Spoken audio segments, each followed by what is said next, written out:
In today's video, I'm going to teach you how to set up the MACD indicator in MetaTrader 4. MACD stands for Moving Average Convergence Divergence, and it's a popular tool for spotting momentum shifts and potential trend changes.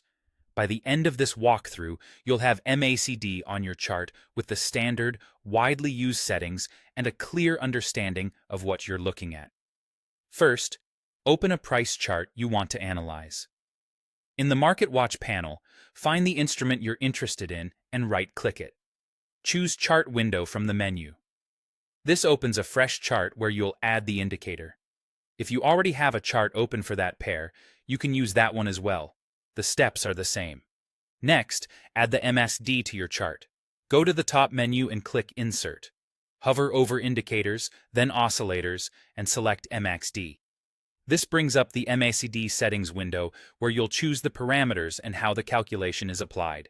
Use the standard parameters. Set Fast EMA to 12, Slow EMA to 26, and MACD SMA, which is the signal line, to 9.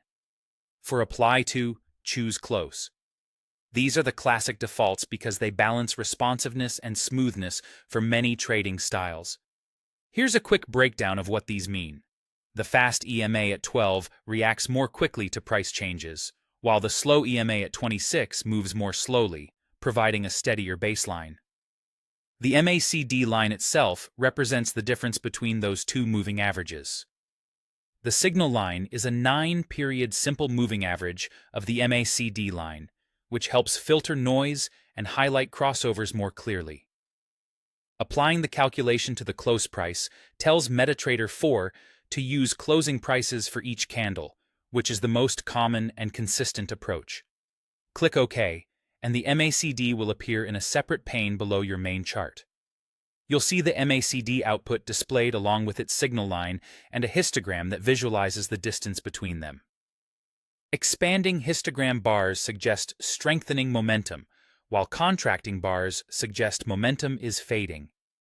Crossovers between the MACD and the signal line can indicate potential shifts, and moves above or below the zero line can hint at bullish or bearish bias.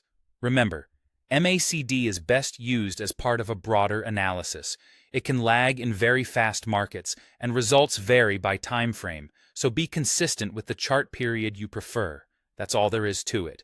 You've added MACD to your MetaTrader 4 chart with the standard settings and know what you're seeing.